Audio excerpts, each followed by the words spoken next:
I used to think my marriage was one of the rare ones, the kind you see in movies that don't end with the credits. 10 years, 3 kids, one steady rhythm of shared duties and whispered jokes after bedtime. Our house on the east side of Ashburn felt like a living scrapbook. Every corner held a memory, every echo a familiar laugh. I'm Elliot Lawson, a financial planner by trade, a husband and father by heart. I keep things organized. I chart risk, hedge against uncertainty. I believe that with enough foresight, I could protect anything: portfolios, plans, even people. And then one morning, Maria, my wife, stood in the kitchen in her flannel pajamas, the kids screeching with cereal spoons and milk mustaches, and she told me she needed alone time. Just to breathe, she said. Sometimes I feel like I don't exist outside of being a mom. It didn't make sense to me. I thought we were balanced. I helped with everything: diapers, dishes, nightly routines. We had date nights. We had good getting close. We had a system. But I loved her. And if she needed space, I'd give it to her. I booked her a hotel suite downtown for the weekend. Told her to relax, do whatever she needed to feel whole. I stayed home, wrangled the kids, folded her laundry. She came back calmer, kissed me lightly on the cheek, and said, "Thank you." After that, the absences grew. First it was yoga retreats. Then a weekend with old college friends. Then nights out that bled into early mornings. I didn't push. I trusted her. That was our foundation: honesty and support. But something shifted. Subtle at first. Like how she laughed less with me and more at things on her phone. She started joking about weird stuff. "You know, maybe we should get our own places," she said one night while sipping wine on the back porch. Like Eliza and Dave. Separate apartments. Independent lives. Cool European co-parenting. I smiled, trying to keep it light. Legal separation is trendy now? She chuckled, but her eyes didn't. I remember thinking, what exactly is she trying to escape from? That night, I watched her fall asleep beside me, her back to me, curled away. I didn't sleep. I stared at the ceiling, wondering when exactly the warmth between us had become just shared body heat. Something had cracked. I didn't know it yet, but the storm was already gathering. I could feel it, like a change in air pressure before the sky breaks open. I first really felt it, that suspicion that gripped my heart, when I was brushing my teeth. It was Tuesday. She was in the shower, humming quietly. Usually it was Adele, sometimes Fleetwood Mac. But this time she was humming a song I didn't recognize. Something with a beat. Something she didn't usually choose. And she was smiling as she did it. I froze with my toothbrush in my hand, like a nervous gambler with a cigarette. It was a stupid moment for such a discovery, but it happened. I didn't recognize her smile. There was a glow in it that I hadn't seen in months. That smile wasn't for me. Let's call it a poker face. From that day on, I started noticing other things. Her phone, which used to lie on the kitchen table or nightstand, became like an extra limb for her. When I walked into the room, she would tilt it slightly. Not enough to make me feel guilty, but enough to make me wonder if I was going crazy. The turning point came during a Saturday football game. Our son Daniel scored his first goal of the season. I jumped up, proud, raising my arms. Maria, standing next to me, barely noticed. Her phone buzzed, and she smiled, not at Daniel, not at me, but at the screen. "Did you see that?" I asked, breathlessly. She looked up. "What?" "Oh, yes. Well done, son." Daniel didn't notice. He was chasing another ball. But I did. And that smile was very strange. At that moment, I thought there must be something very important on her phone if she didn't even look away. That day, I came home and did something I hadn't done in 10 years of living together. I checked her phone. Don't ask me how I knew her password. I'm a financial planner, I remember numbers. Anniversary dates. Birthdays. Our Wi-Fi password since 2016. Her password wasn't complicated. I wasn't prepared for what I saw. Most of the messages were mundane: text messages with her sister, a grocery list, a recipe for kale chips on Pinterest, which, by the way, still taste bitter. But then I saw a name I didn't recognize. Liam. Liam wasn't a woman. Liam was the person she had been texting late at night. Short messages. I miss you. Last night was amazing. I can't stop thinking about your hands. My legs buckled, and I sat down on the edge of the bed. My world didn't fall apart. It didn't explode. It disappeared. It disappeared into the 4 inches of screen I was staring at. And just when I thought it couldn't get any worse, I found the message. It was sent 18 minutes after we got close 2 nights ago. I'm sorry. I didn't mean for this to happen. It doesn't mean anything. Not for me. For him. She was apologizing to him. I sat there clutching her phone like it was poison. Part of me wanted to throw it across the room. The other part wanted to turn back time, to go back to a life where I didn't know this. I didn't cry. Not then. I laughed. A dry, horrible laugh. You know, I said to no one in particular, I put more effort into planning my retirement than I did into my marriage. It was my self-irony. If I had been paid for every inch of lies, I could have retired early. That's the only upside to all this. But I got the truth I couldn't ignore. And the storm that eventually came. The thing is, real knowledge, does not bring peace. It brings pressure. A kind of internal buzz, like when your phone is on vibrate and lying on your chest. Constant. Inevitable. I didn't confront her, at least not right away. I'd like to say it was a strategic decision, but the truth is simpler, I didn't know how to do it. I was paralyzed by contradiction, I loved her and hated her at the same time. Instead, I started collecting moments. Evidence. Little things. The first thing I did was install a tracking app on her phone. Something inconspicuous that she would never notice, an app disguised as a calendar. I justified it by saying that it was the only way to be sure. I needed more than intuition, I needed timestamps, GPS signals, traces of the truth. On Thursday evening, armed with this tracker, I told her I'd be working late. I didn't work. I parked around the corner and waited.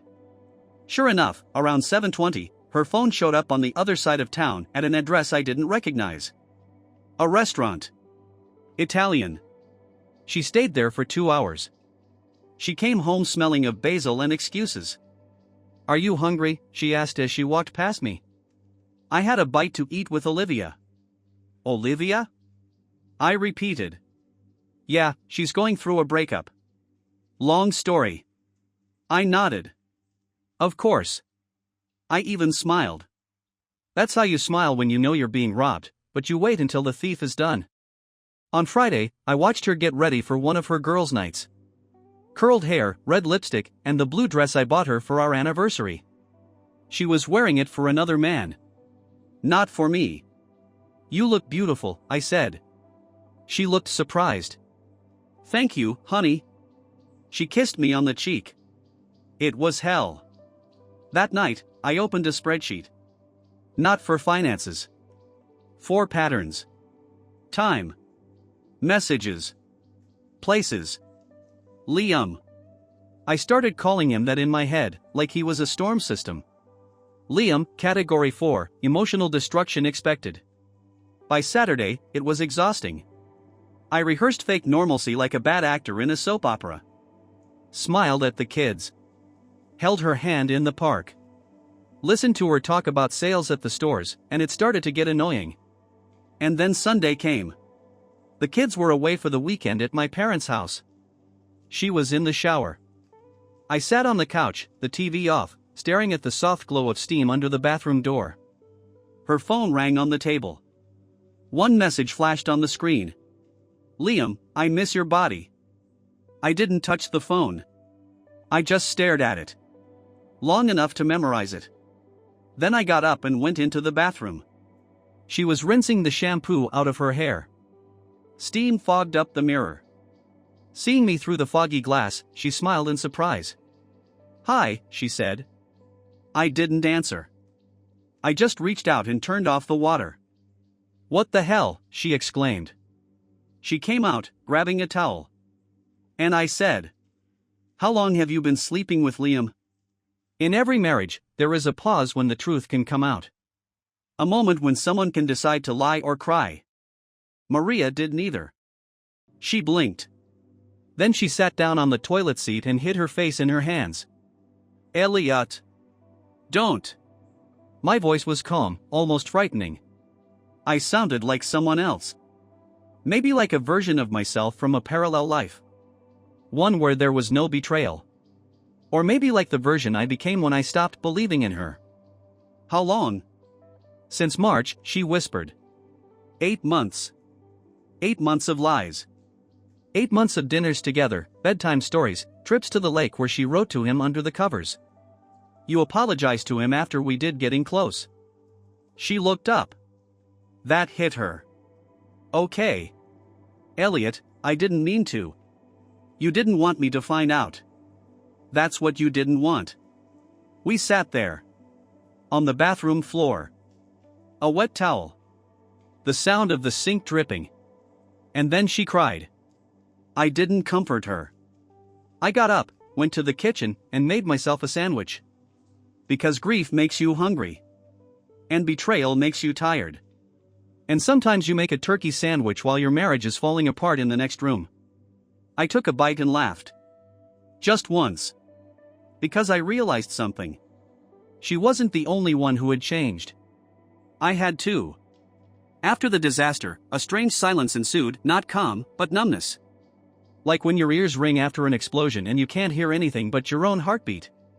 That's how I felt for the next few days. Maria kept her distance. I didn't ask any questions, and she didn't answer any. We moved around each other like ghosts in our own home, trying not to disturb the fragile structure of politeness. And just when I started to believe that we would finally be given a chance to think things through alone, the universe decided it wasn't done mocking me yet. It all started with a knock on the door on Monday morning. I opened it wearing sweatpants and an unshaven beard. There she stood, Elaine, Maria's mother. Surprise, she exclaimed, dragging a pink-flowered suitcase over the threshold without even giving me a chance to respond. Elaine, the eternal source of unexpected questions and unwanted opinions. Her perfume hit me like a truckload of perfume, lavender, mothballs, and guilt powder. I decided to spend the week here, she said, already halfway down the hallway. Maria sounded so tense on the phone. I knew something was wrong. She stopped, turned around, and narrowed her eyes. Is that you? Did you stop helping with the dishes again? I blinked. Maria came down the stairs as if she had heard a fire alarm. Mom? What are you? I brought muffins. And I'm not leaving until we deal with this tension. And maybe we'll repaint the guest room. Beige is so emotionally boring. I turned away to keep from laughing. Not because it was funny. Because otherwise I would have screamed. Over the next 3 days, Elaine turned our grief-stricken home into a daytime talk show. She voiced her opinions loudly, as if we were participants in a reality show she was directing. Elliot is tense again. You can always tell by the way he chews. Such aggressive molars. Or, Maria, dear, if you sigh like that, people will think you married a cloud. Or, my favorite. You two need intimacy. Have you tried puzzles for couples? Puzzles. As if the missing pieces of our marriage were puzzle pieces rather than broken trust. Maria mostly stayed in her room. I hid in mine. Elaine, of course, wandered around. By Thursday, she found my spreadsheet. The one I hid in a folder labeled 2017 taxes. She printed it out. She made notes. She called a family meeting. I'm not saying you're obsessed, she began, poking my time-stamped analysis with her finger. But you've been tracking your wife like she's a flock of migrating geese. Have you considered bird watching? Maria sat nearby, staring at the floor. And Maria, she switched to another victim. When I told you to find a man who would make you feel alive, I didn't mean someone else's husband. To be honest, you took my self-help advice too literally. For one surreal moment, we all laughed. Not because everything was fine. Because everything was not fine. Not fine at all. Elaine left on Friday, citing a yoga retreat she simply couldn't miss. As she left, she said to me, keep an eye on her. But less charts, more heart. I almost thanked her. That evening, Maria sat next to me on the couch. Not touching. Just sitting. I don't know what I want anymore, she said. I nodded. Me neither. And for the first time in a long time, we were honest. Not healing. Not hopeful. Just honest. The truth comes in waves, not like a tsunami, but like a tide. It rushes in and then pulls everything back out to sea. I thought the worst was behind me. I thought that the charts and texts, the confessions in the bathroom and the cold honesty on the sofa were rock bottom. It turns out that betrayal has a basement. I found it on Sunday afternoon, quite by accident, looking for a receipt in the bedside table drawer. Our bedroom. Our bed, our room, our refuge. It was a second phone. An old one, a little scratched. One of those disposable ones you buy at a gas station. I held it as if it were radioactive. It turned on as soon as I pressed the side button. No password. Just despair and digital remnants. There were messages. Hundreds of them. Not just from Liam. There was another name. Tyler. And another. Evan. At first, I thought maybe they were from the past. Before Liam. Before us. But the dates told the truth, they were simultaneous. They overlapped. She hadn't cheated on me with one man. It wasn't a crack in the dam, it was a flood. My breath caught in my throat. Not from anger. From grief. Pure, undiluted grief. Because I realized that I was mourning someone who was still alive. Still up there. Still combing our daughter's hair, laughing at a cartoon. I didn't tell her that night. I didn't yell. I didn't throw the phone. I put it down. I poured myself a whiskey. I sat on the back porch and stared into the darkness. Maria came out and joined me. Hard day, she asked. I nodded. She sipped her tea. I had a strange dream last night, she said. You were running. Like a marathon runner. You didn't stop. I called you, but you didn't hear me. I stared straight ahead. Maybe I was running away. She laughed a little. Maybe. We sat in silence. The moon was so bright it looked like a theater spotlight. Finally, she went into the house. I stayed on the porch for several hours. The next morning, I scheduled meetings. First with a lawyer. Then with a second one, to confirm. I was trying to salvage a ship that had sunk many years ago. And the person standing with me on the deck was the one who had drilled the holes. That evening, Maria looked at me from across the dinner table. You seem different. I nodded. Yes. Will you tell me what's changed? No, I replied gently. I don't think that's necessary.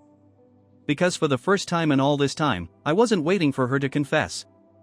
I already knew everything. The silence between us wasn't peaceful. It was jagged. Like sleeping next to a cliff edge. One missed